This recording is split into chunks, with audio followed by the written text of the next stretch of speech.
We are now in I guess, our fourth class. Just checking yeah, it's the fourth class. And I had a cold all week, so if I'm coughing and stuff, don't worry. I'm just recovering. So basically, today we're going to talk a little bit about job search. And you've been reading What Color is Your Parachute? Uh, and hopefully benefiting from it. Basically, I want to talk a little bit about informational interviewing and encourage you to think about establishing a clear goal for yourself. And also, your discussion board, I believe, is due this evening. So you should be working on that. And then on Wednesday, you're going to talk about your career goals with your colleagues in the class. And I think that's a good way. I don't think we went around and introduced ourselves before, so this is a good way to introduce yourself also. But I want you to. Oh, did I give you an extension? What did I say? Thursday, was it? Or refresh my memory. I have four classes to the 9th. Okay, not a problem. So that's Thursday, I believe. Let me just double check that. Thursday, okay, I said Thursday. That's fine. I recall. So basically, Thursday rather than Wednesday, for the discussion board. But the presentations are still on Wednesday. Okay, so just to give you an overview, I mean, what's the economy like now? Who wants to unmute themselves and tell us what is going on in the job market? Wait, Professor, is the discussion board on career goals due on the 15th still? So, there's another one on the 15th. Yeah, that hasn't changed. I've forgotten. What was that on? Like a movie, like Rashomon or something? I'd have to look at the syllabus. So yeah, I only gave you a few extra days because people were asking for it. So I wasn't planning on changing anything else.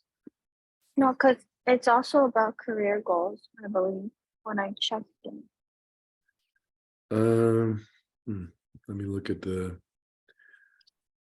let me check the discussion board right now and see what it says. So, Uni first. All right. So as I'm looking at this,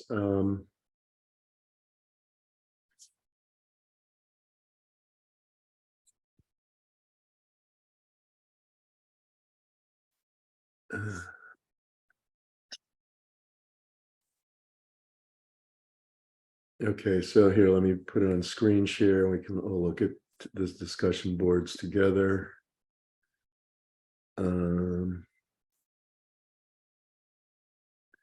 Let me admit.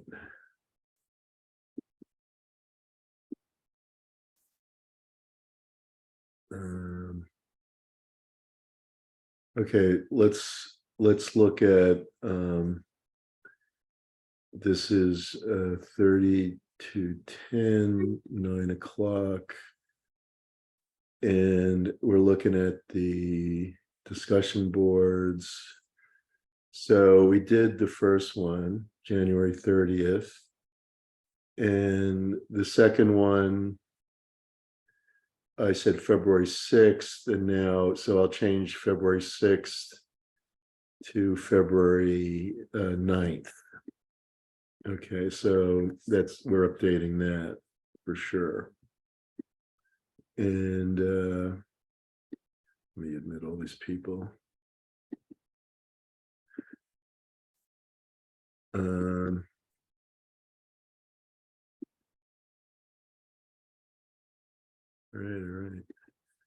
And all right, so this I'm changing to February 9th. And the next one,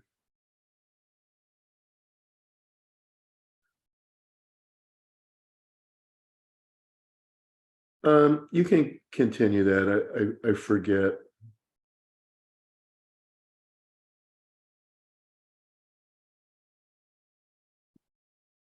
Why I separated them. They could really be together in one assignment, but I don't see any need to change it. Do you? Do you see a need to change the date on the 15th?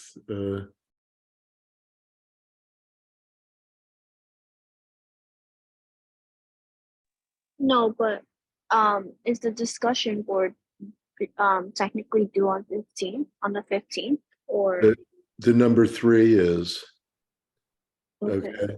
I don't Well, like are they things unless the students feel it's really necessary. So let's just keep it on the 15th. Anytime you change things, it causes some confusion. So let's just keep the one on the 15th, the one on the 15th, and your summary of what colors your parachute on the 9th. Okay. okay? Yeah, that sounds good. Yeah. Okay. All right. So a lot of people have come into the class. Now we've got 33, which is, I think, everybody or close to it. So let's take attendance. Today is February 6th. Syed Abbas. Here, Professor. Thank you, Syed. Syed Ahmad. I'm here. Hi, Syed. Samima Akhtar. Samima. Good morning, Professor. Alessandro Lesci. Alessandro. David Batesh. Hi, good morning, Professor. Good morning, David. Anam Bahati. Good morning, Professor. Good morning, Anam. Melissa Calixto. Here, good morning. Good morning, Melissa. Winson. I'm here, Professor. Good morning, sir. Good Ben morning. Chin. Ben. Here. Hi, Ben. Kai Chen. Here. Hi, Kai. Ji Rui Deng. Good morning. Good morning, Deng. Farhan Aram. Good morning, Professor. Good morning. Brianna Faustin. Brianna. Not here. Jonathan. I'm sorry, Steve Fang. Here. Hello, Steve. Jonathan Gonzalez. Good morning. Morning, Jonathan.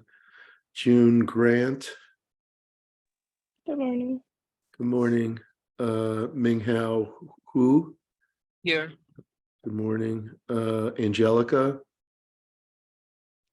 I'm here. Good morning. Morning, Angelica. Jian Lin. Here. Good morning. Leon Liu. Here, Professor. Good morning. Good morning, Leon. Elizabeth. Maddox. Good morning, Professor. Good morning. Zingran May. Zingran. Rochelle Mendez. Rochelle. Here. Hi, Rochelle. Demi Mullings. I'm here. Hello, Demi. Cameron Nahar. Good morning. Good morning, Cameron. Nicholas Neglia. Here. Good morning. Morning, sir. Jenny. Oh, I'm sorry. Aquino Olivier. Aquino. I'm here. Hello, Aquino. Jenny Perfecto. Here, good morning. Good morning. Chanel Powell. Here, good morning. Good morning. Anna Siddiqui. Good morning, Professor. Good morning, Anna. Munjin Turabov. Here. Good morning, sir. Good to see you this semester. Jaron Walls. I'm here, Professor. Hello. Yi Wen Wu. Good morning. I'm here. Morning. Kristen. Yep. Hi, good morning. Good morning. Just asked a question. Anita Zhao. Yeah. Okay, that's great. Let me just thank you, Anita. Let me just call off the people who did not answer. If any of these people are here, please let me know. If I don't call your name, it's because I marked you present. Samima Akhtar, Alessandro Alessi, Brianna Faustin, Zingran May, and that's it. Okay. All righty. Let's save. And all right, so a few of you have had me before in other classes that I teach, and maybe you've had this stuff. I apologize, but it's important enough that the majority who haven't had me get exposed to it, because I think most people attend college in large part because they're hoping for a good job. I mean, it may not be the only reason, but for most people, it's an important reason, if not the only reason. For a lot of people, it may be the only reason. So I think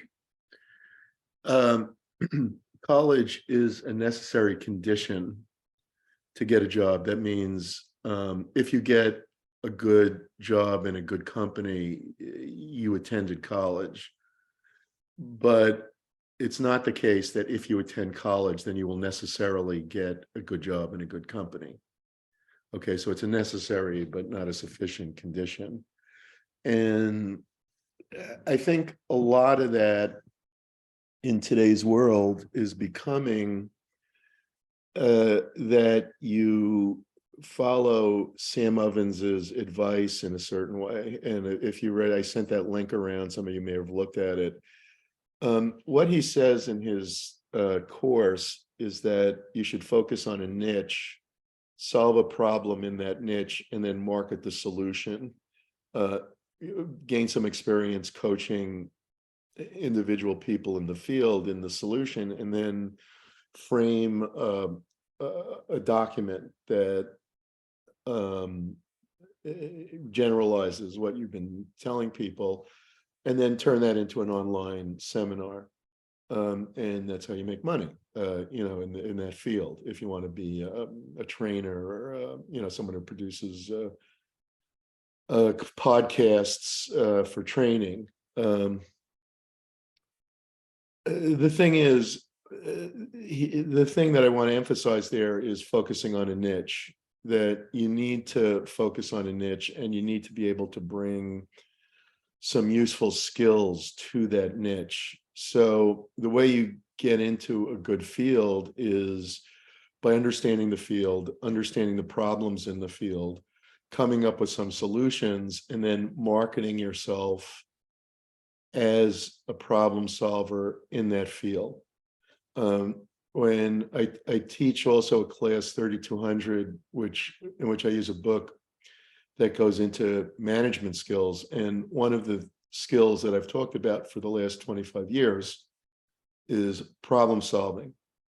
And what I have said is actually more than 25 years, and what because I did it elsewhere before. And one of the things I said over the years, or I have said over the years, is that problem solving is not as important as interpersonal skills.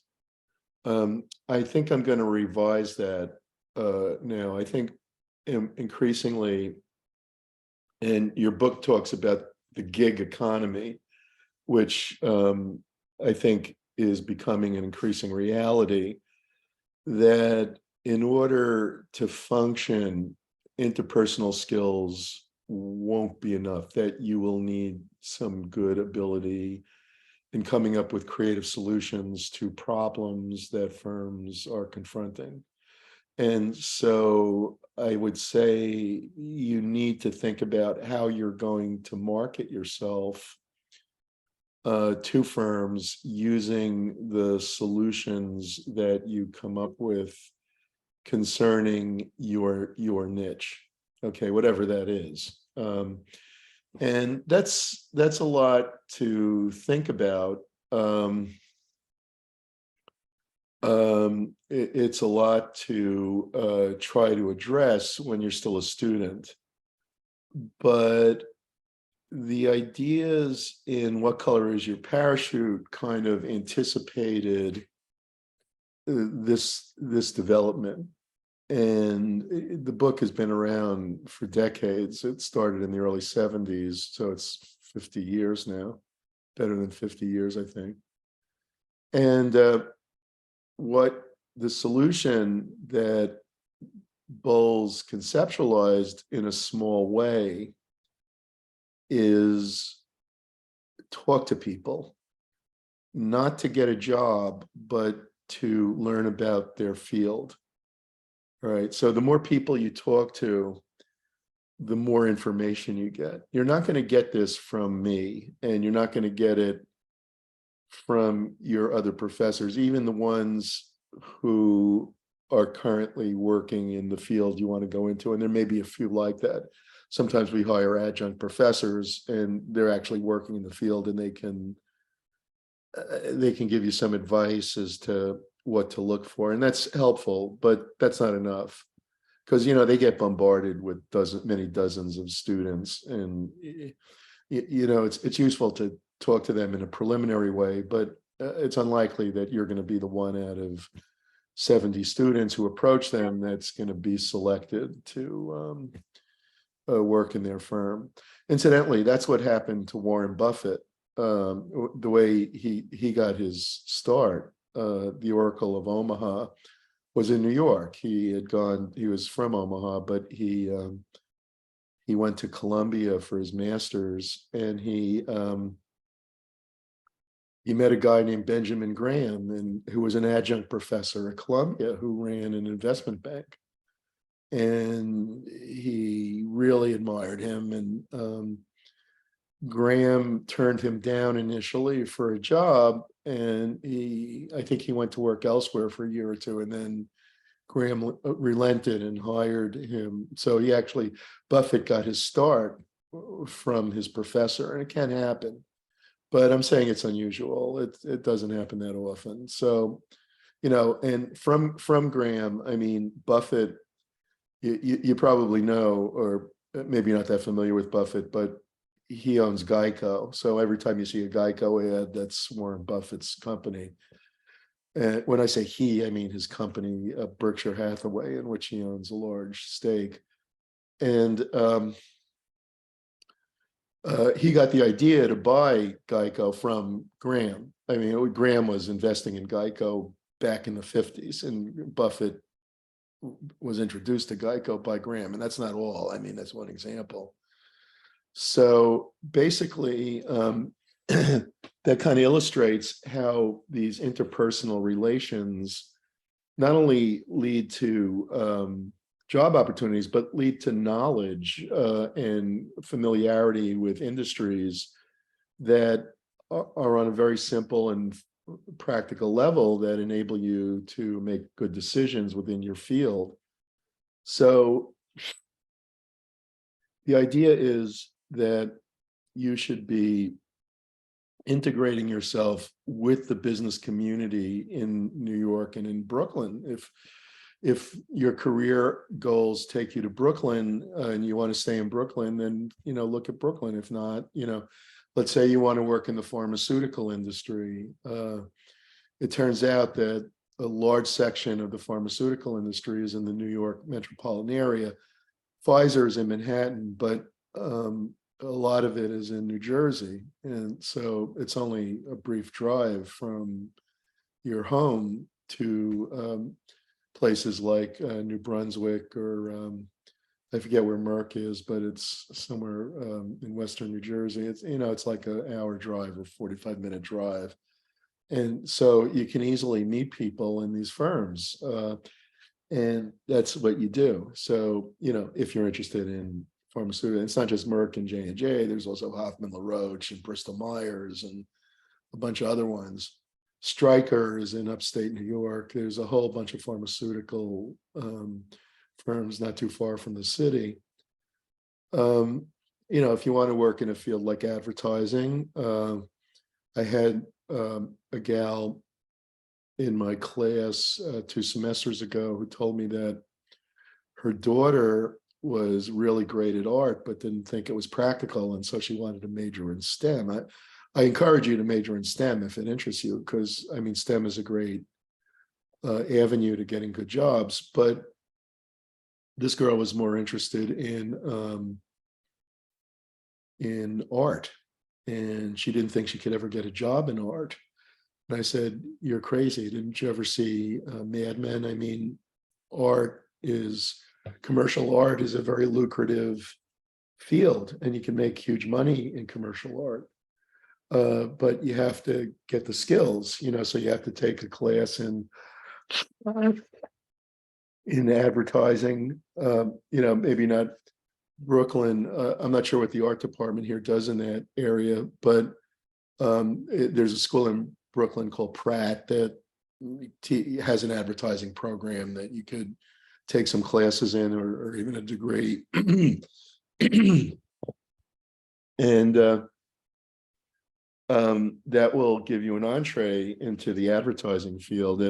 And like any field, advertising requires networking to get jobs. And so there's a school in Manhattan called the School of Visual Arts, and some of the advertising people teach night classes there. So let's say you're finishing up your business major, rather than pursue an MBA at Baruch or some other generic degree that really doesn't get you anywhere. It's just a general degree. It's not that different from a BBA. What you might do instead is take some targeted classes at a place like that, and meet some advertising people, get training from them, and then put together an advertising book that will enable you to sell yourself. An advertising book is like samples of your ads.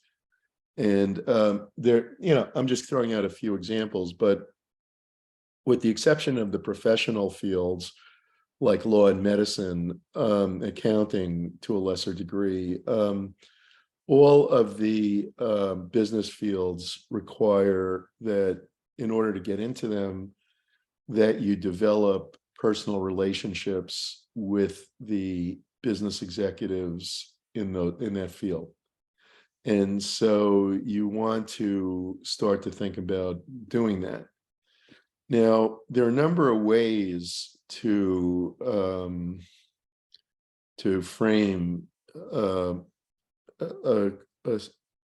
approach to informational interviewing. And one of them is available. I'm not saying it's the only way, or you should only do this, but it's readily available, that the Magner Center here at Brooklyn College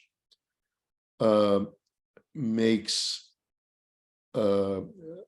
contacts in the business world available. So you can get internships, which incidentally is a very good way to network as well as to get experience. You can get internships, and you can meet executives, I believe, through the Magner Center. One way that they sponsor career fairs on an ongoing basis. And the guy who runs this, Andre Fontenelle, comes to my other class, the 3200 class. And every semester he complains that not enough students are attending the career fairs. And basically, if you go to these, one of the things you might find is there's possibly an employer there that you actually want to work with, and you can meet them and exchange information and possibly get an interview. That's one possibility. But it's also true, let's say you don't want any of the jobs at the fair. However, you can meet people possibly in the field you want to work in, and you're not really going there for a job, but you're going there to meet people in the different companies. And even if they're not in the field you want to go into, maybe someone else in their company is. And you can approach such people and say to them, look, I know you're interviewing for whatever, a sales associate, but I'm more interested in finance. I was wondering if you might be able to put me in touch with your finance people. Maybe I can talk to them at some point or something like that. And so, that's one way to do it. And so the thing is that you've got this ready-made group of employers coming to the campus waiting for you to approach them. And a lot of students don't even take advantage of that. I know for some of you, you work, although this is a weekday class, I usually teach on weekends, and a lot of those students say, oh, I work and I can't go during the week. But even so, I mean, you can take half a day off your job. I used to do that. And you can find a way during lunch hour or whatever, take a late lunch, whatever it is, and attend this thing and see if you can meet people. If you're here on campus and you're sitting in the cafeteria chatting with your friends while the career fair is on, then that's crazy. That's insane. So you don't want to waste these kind of opportunities. I also add that there are a number of programs here at the college that bring guest speakers onto the campus. One of these is we have an executive in residence who I forget the name for this semester, but they're available. You could probably just call them and set up a meeting. And if they're in a field that's of interest to you, you should. We also have a number of established executives who have longstanding relationships with the school and are open to talking to students and even offering internships. One guy is Martin D. Sass, who runs an investment bank, who's a Brooklyn alum, and he'd be more than happy to talk to you if you're interested in Wall Street. And he's had many dozens of Brooklyn students intern with him.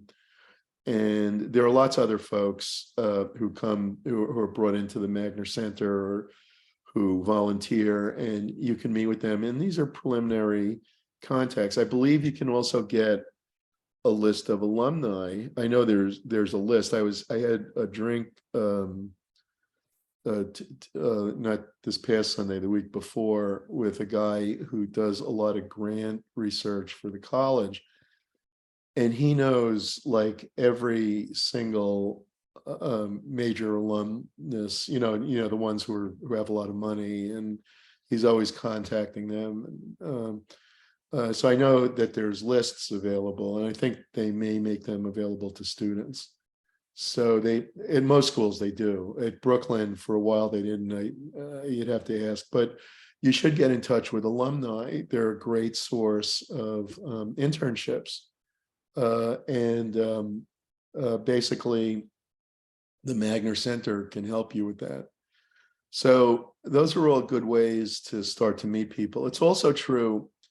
So you should exhaust the Magner Center. I mean, you should go there, you should meet them, you should attend their events, you should practice interviewing with them and do all this stuff. Now, in addition to that, you can think about joining professional associations that focus on a given field. So, for example, in my field, I'm going to put this on the computer, on the screen share.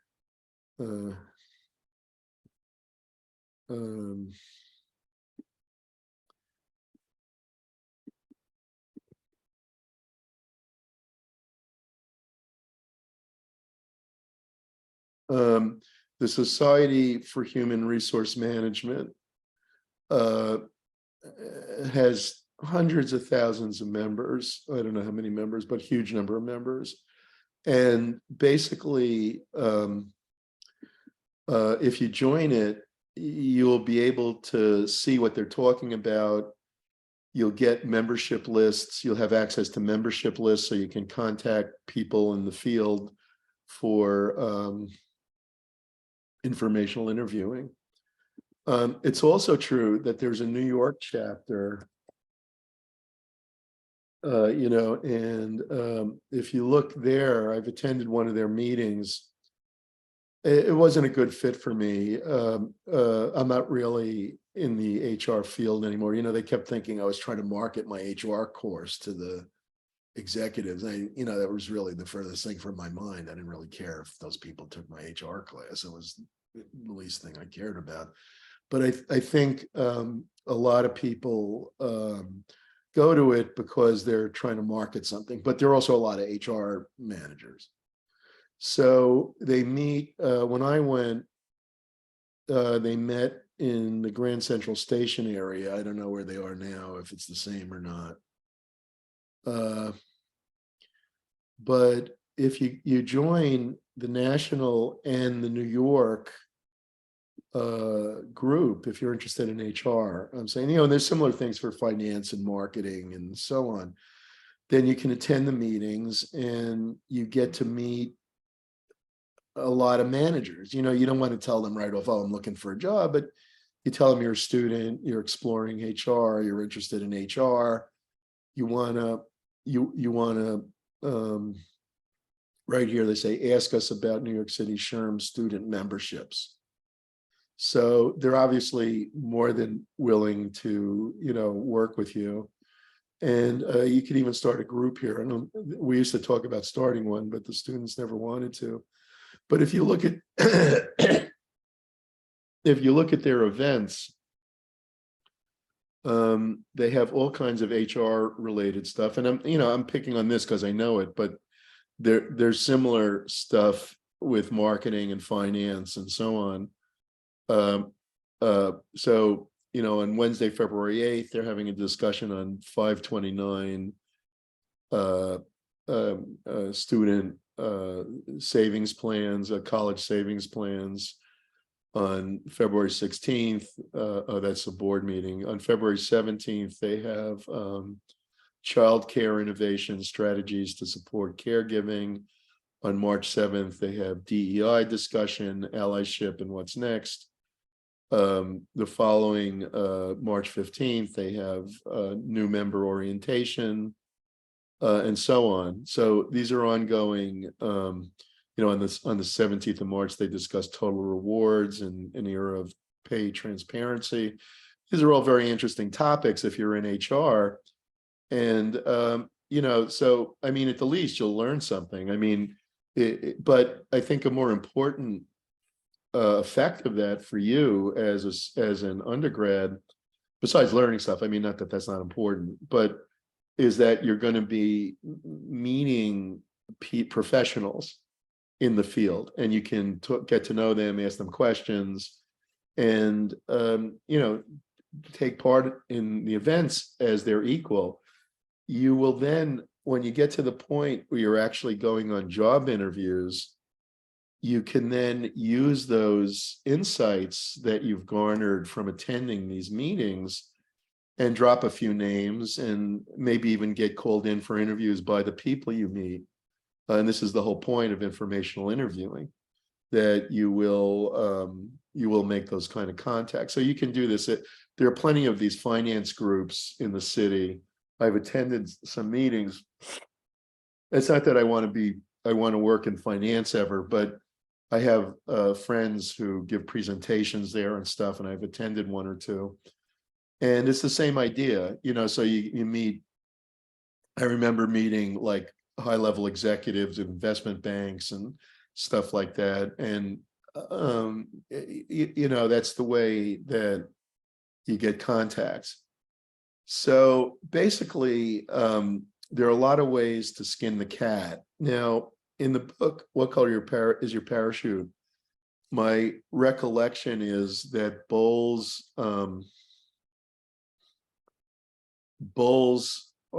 suggests that you talk to friends and family. And, if you want to go into accounting, I did this when I was, right out of college. I had a family friend of my parents who was an accountant, and I was thinking maybe of taking accounting classes and going into accounting. And I talked to him, and he was very uninspiring, and I didn't really give it much further thought. But the thing is, if you're really serious about a field like accounting, then you should talk to everyone and learn from them what the best ways to manage your career are. And then take it a step further, and that's the method of informational interviewing that I talk about in the course document, which I hope you've read. And it's kind of supplemental to Bowles's approach. And basically, where I got this was in 1998, which was a mere 25 years ago. I was thinking of leaving academia, and this was before I got this job, and moving back into the corporate world. And a guy told me, some expert, quote unquote, told me to hire a career consulting firm, so like an outplacement firm, they were calling it then. I don't know what they call it now. And the firm gave me this model that I'm giving you. So I went to the outplacement firm. These were professional career advisors, advising people about how to find a job. And they basically said to me, this was what they said to me. Okay, remember, I paid about $5,000 for this advice, which in today's dollars is about 10,000. So you get, this is $10,000 worth of advice that you're getting. That first of all, you should exhaust every, what Bowles calls the numbers game. So you should write all the letters, all the emails. At that time, it was more letters than emails, but I think now you've got the online, monster.com, jobs.com. There's a lot of job search sites out there.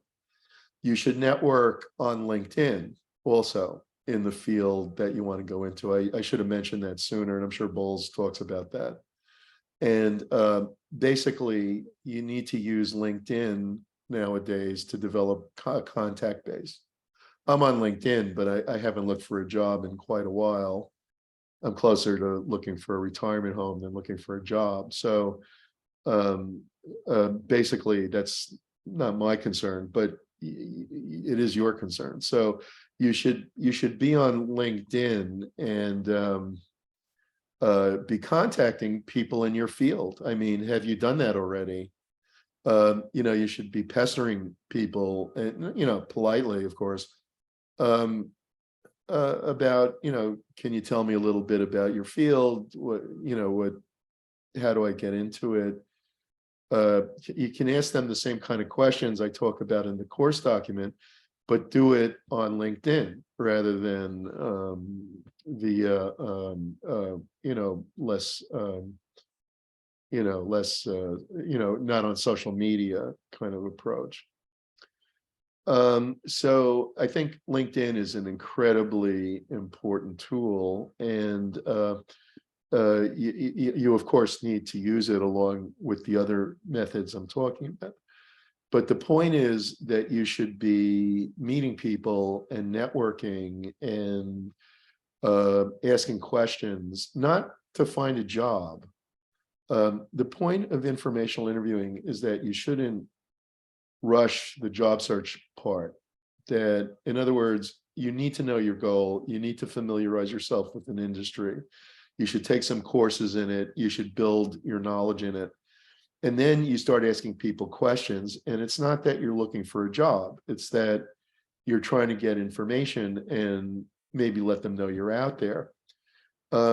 After you do a series of informational interviews, then you can think about looking for internships in the field. And when you write your email or letter to HR requesting an internship, you can mention, I spoke to, Joe Blow of the marketing department. He told me that your emerging marketing problems involve, recovery from COVID and supply chain issues or whatever it is that concerns employers right now.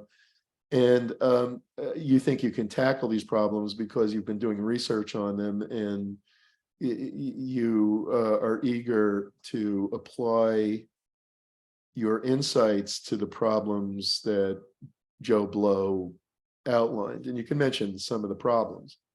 And so basically you approach potential employers as a problem solver who is familiar not only with the field and has background knowledge and education about the field, but also is familiar with the firm and knows people in the firm and has thought about the firm's specific problems. All right. So a lot of people have never heard this kind of thing before. And the reason in part is that the US has a unique system of employment.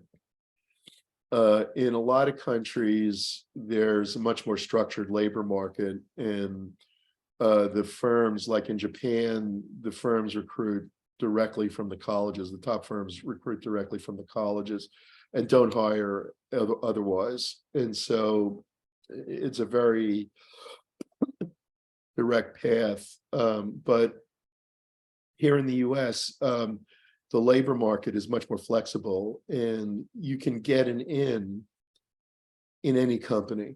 I don't care how prestigious.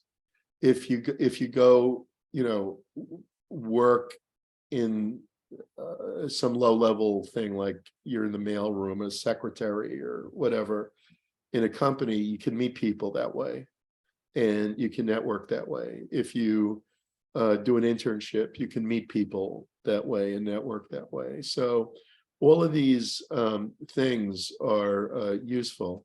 So basically, getting back to the outplacement firm and the advice they gave me, basically you want to exhaust all the, the monster.com,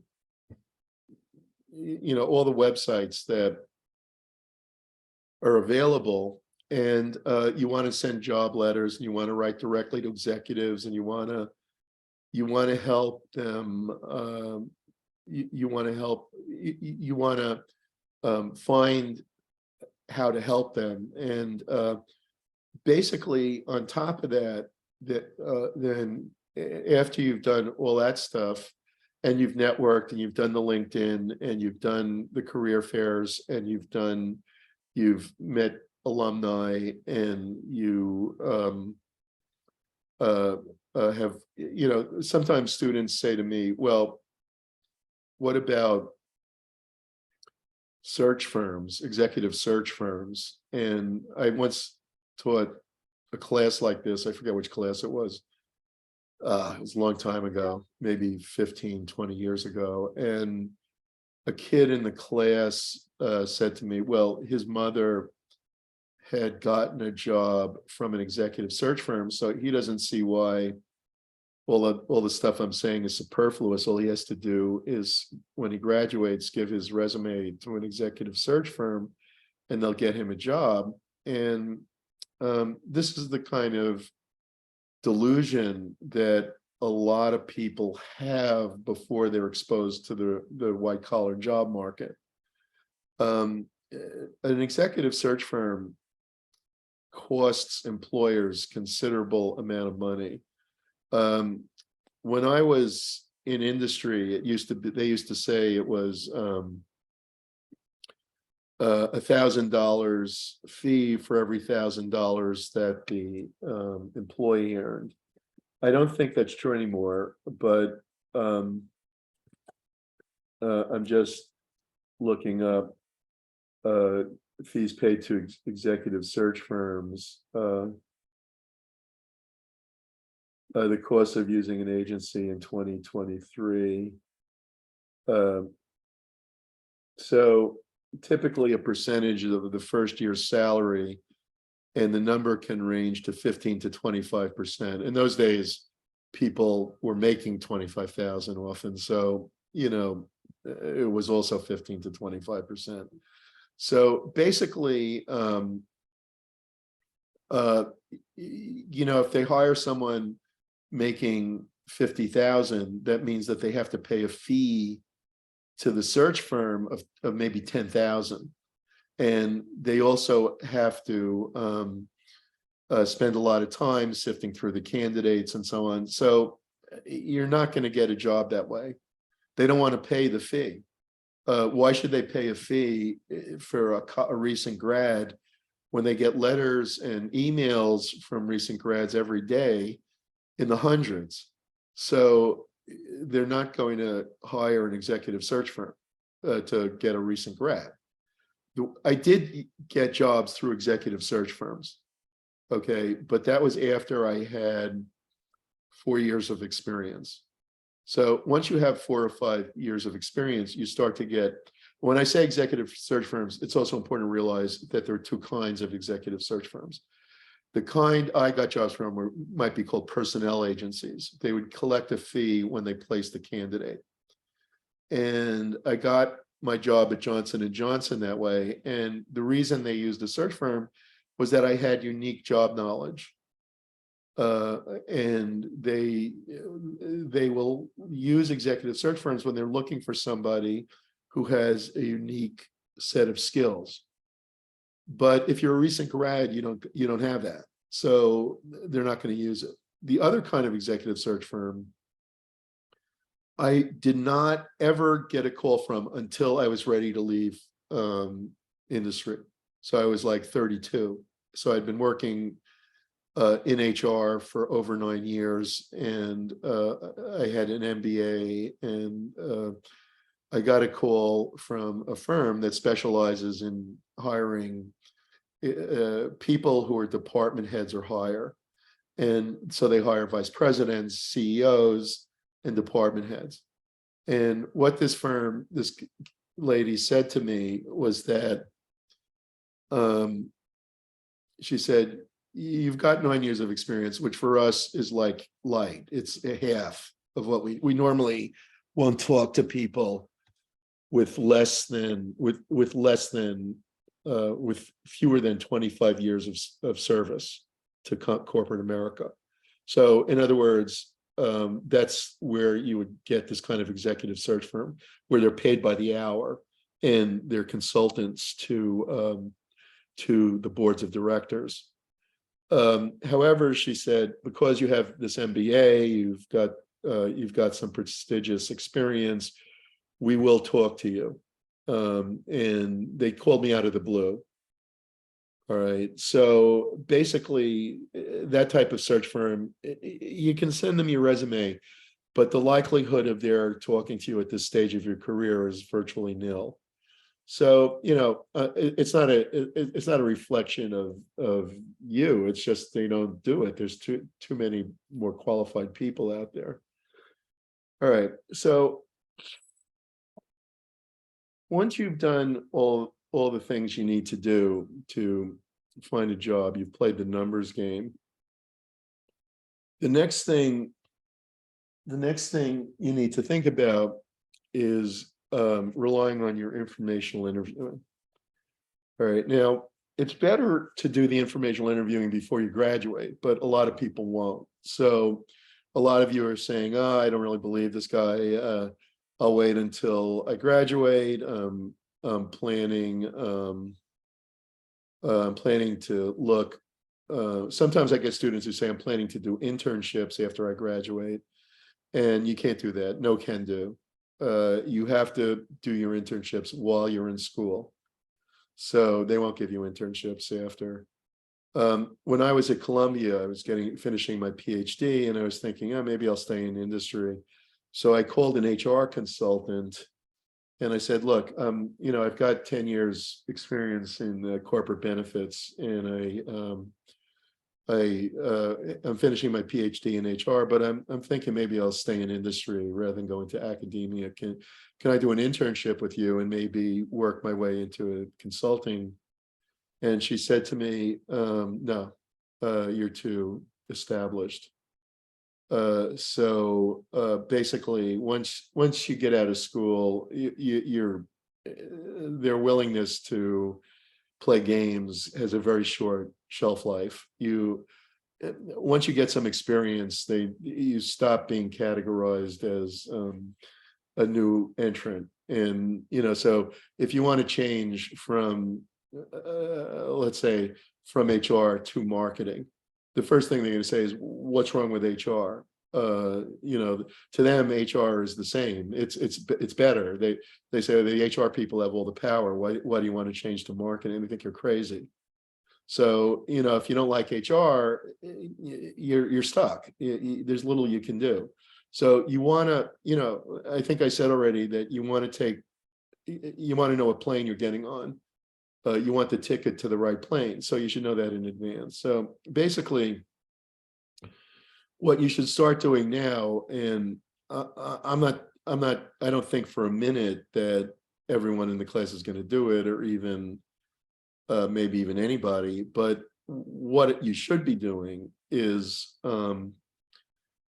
identifying the top people in your profession.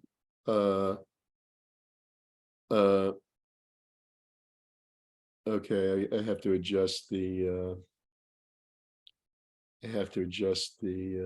screen share. I'm getting some. All right, I'll take care of the attendance later. A few people came late. If you came late, please see me after class, and I'll adjust the attendance. So basically, though, what you should be doing is contacting employers and meeting with them, and developing relationships with potential employers. I may have mentioned already, I sometimes have assigned students to do an informational interview. And, a lot depends on the economic cycle, which we should talk about a little before the hour's out. But when the cycle's been strong, I've had students get job offers from one informational interview. I've seen that.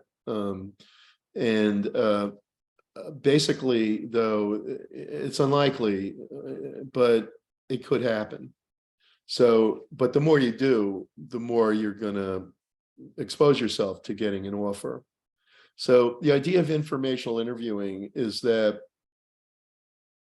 at any given point in time, like, accountants talk about balance sheets being a photograph, whereas income statements are more of a flow. Okay. And when you look for a job, you're basically in a photograph. You're at a given point in time. So if you looked for a legal job in 1978, it was a lot harder than if you looked for a legal job in 1988. All right. The market changed. The Fed started to inflate, and they reduced interest rates, and that caused huge demand in investment banking. And the lawyers were handling mergers and acquisitions right and left, and they needed a lot of lawyers. So if you were, say, a good graduate of a good law school, New York law school, say, not the top law school ever, but a good law school, you might have ended up working in criminal law in 1978, but in 1988, because of the huge demand, you might have ended up at twice the salary working in corporate law. So a lot depends on where you are in the economic cycle.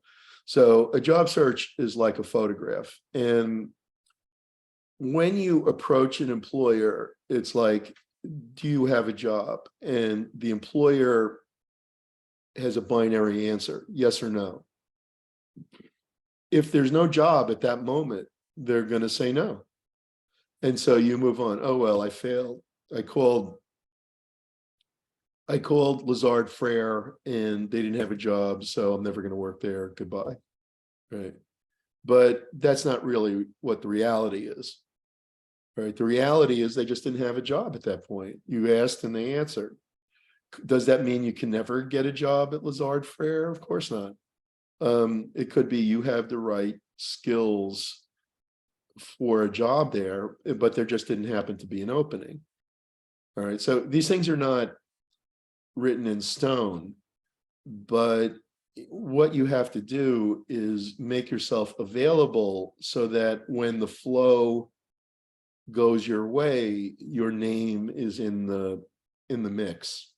All right. So the way that you do that is by not telling people that you're looking for a job, but rather introducing yourself to them and letting them know that you are a new player, you're readily available, you're right out of school, you have a lot of credentials, and you're interested in the field, and you have taken the time to study what they're doing, you've taken the time to talk to them, and if they like you, and there's always a chemistry issue.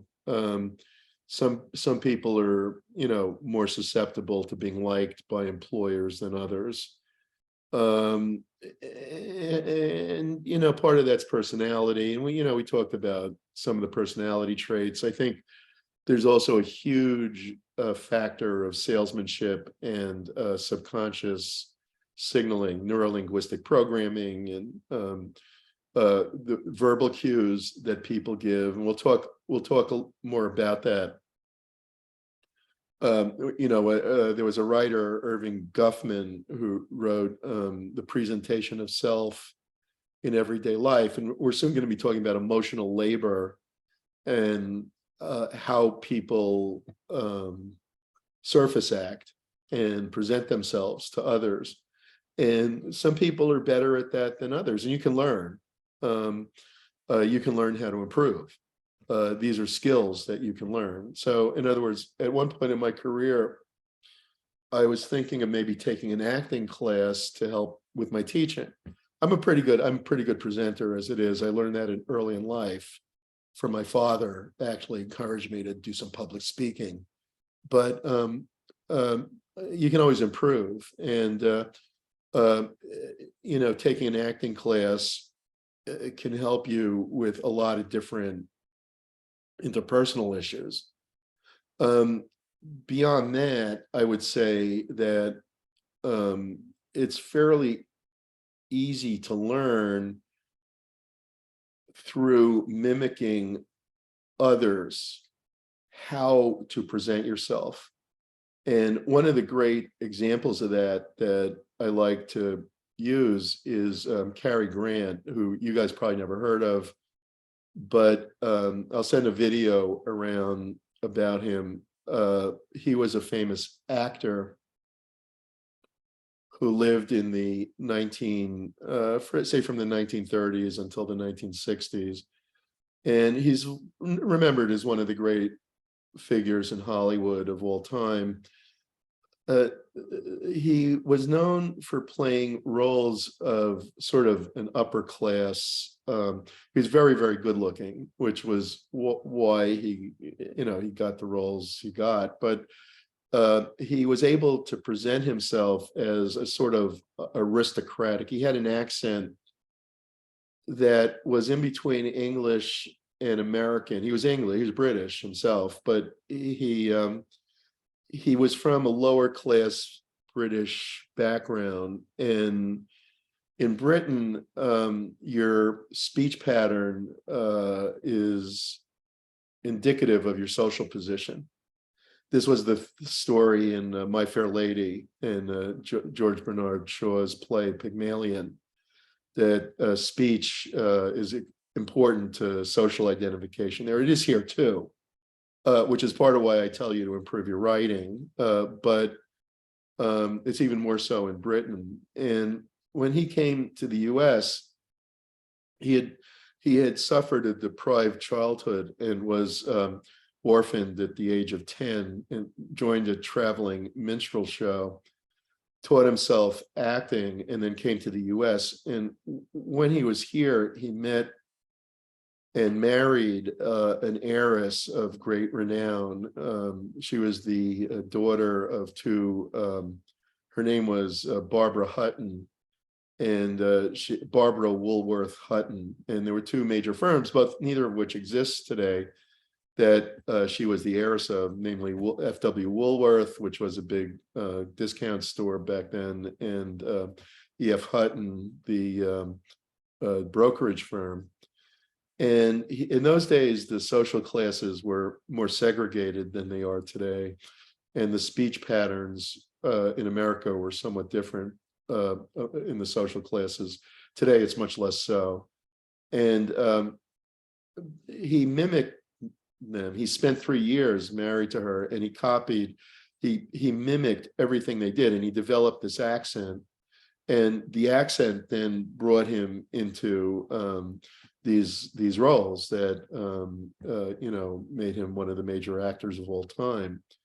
Among the movies, North by Northwest, the Philadelphia Story, there were lots of them. And basically, you can do that too. My only point, I'm not saying you should be Cary Grant or worrying about, aristocrats or anything, but you can do that too. In other words, you can mirror the people you want to be. All right. And the way you achieve the level you're targeting is by doing that. All right. So basically, you want to mirror. If you want to be an advertising executive, you want to get to know advertising executives and adopt their style. So that means not only dress, but also mode of speech, reading, what they read, what they talk about, all these kinds of things. Mirroring is a critical tool in interpersonal influence. And this gets you back to neuro-linguistic programming, the idea that you can use hypnotic suggestion and psychological suggestion to influence people and change how they perceive you. All right. Now, I mean, this is all well known to people who are concerned with sales, who are concerned with marketing. That they don't give more of this to you in school says a lot to me about what are they thinking.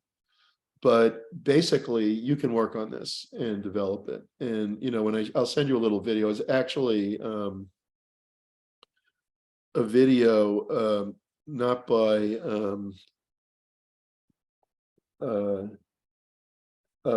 Cary Grant, but by Tony Curtis. Tony Curtis was also a famous actor who happened to be from the Lower East Side of Manhattan. And he had a strong New York accent. And he talks about how heavily influenced he was by Grant. So in other words, Grant copied the friends of Barbara Hutton, and Tony Curtis copied Grant, and he talks about how when he starred in Some Like It Hot with Marilyn Monroe and Jack Lemmon, that at one point he pretends to be a millionaire. And he said when he played the millionaire, he said he was playing Cary Grant. And when you hear it, you can hear it. When you see the movie, you might not think of it, but when you hear after he says it and you hear him play it, you can see, of course, that's Cary Grant. And so basically, these actors who are seen by hundreds of millions of people are doing this all the time. And that's how they influence people. And so you can learn to do this. I'm not saying to do it the way they do, but I'm saying to learn to do it to a degree and to pick up some of the traits. I'm not saying you should sacrifice your personal history or your values or anything else. That's a different story. But pick up some of the traits and learn to present yourself in a way that's impressive to the people you're marketing to. And generally, impressive means that you are like them. All right. There's a great book by John Haidt, who's in the film The Social Dilemma. You'll see him. He talks about the suicide rate among teenage girls following the introduction of social media. And John wrote an incredible book early in his career. He's a very brilliant guy, called The Righteous Mind. And the point of The Righteous Mind is that once we adopt a moral or political or value point of view, that becomes our commitment. And rather than being open to debating or changing that point of view, we become interested in converting others to that point of view. And so basically, what he says is that all discussions about values end up being polarized, because what we try to do is convince others that we're right and they're wrong. And he said, even if the person is absolutely wrong. Okay, so basically what he's saying is that we become ossified, we become rigid, and we become committed to a given point of view. And this is true of everybody. And it's equally true of professional people, that they have a certain image in mind and they're looking for people who match that image.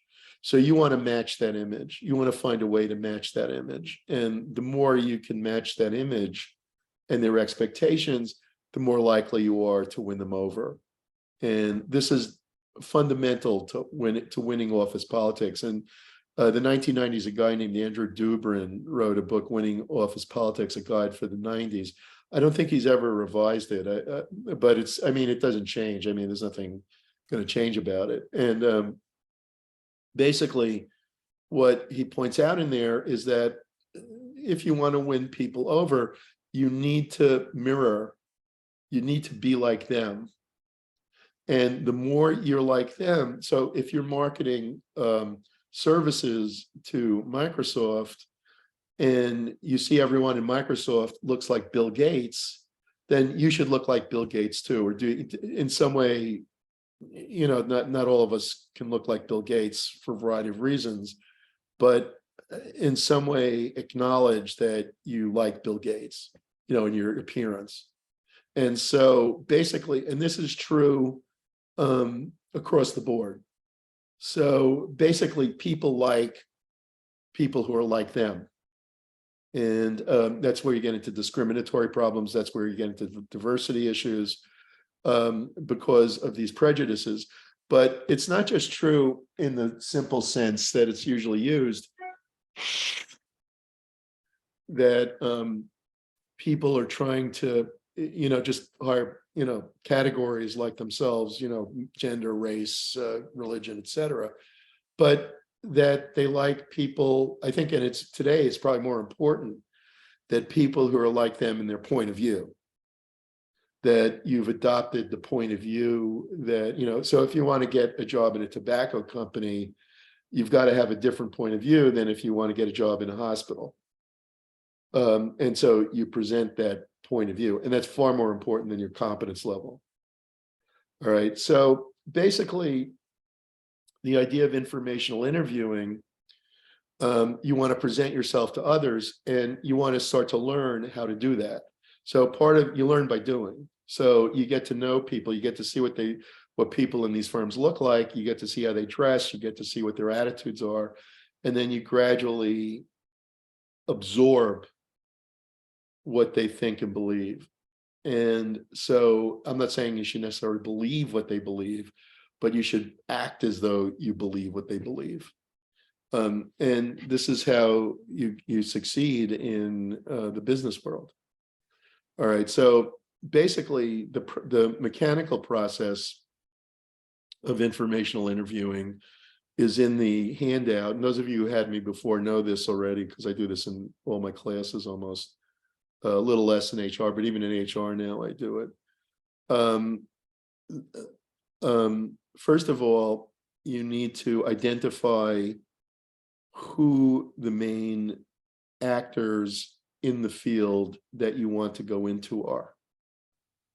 All right, so if you want to work in marketing, you need to find marketing managers. Now, I'm not saying that you should contact the highest marketing manager. That's always a mistake. The reason is that they're too busy and they're not the ones who will actually hire you. One time I made a call of this type and I got in touch with the CEO of an advertising firm, and he really liked me, and I thought, oh God, I got it made. And he sent my resume down to a marketing manager, to a manager. I don't know what kind of manager, I forget. And I was supposed to set up an interview with this guy. And the guy obviously got pissed off that he had done this. And I called him 15 times and he wouldn't answer me. He's always out or unavailable, or, so I just gave up. So basically the higher ups aren't the ones who ultimately make the decision.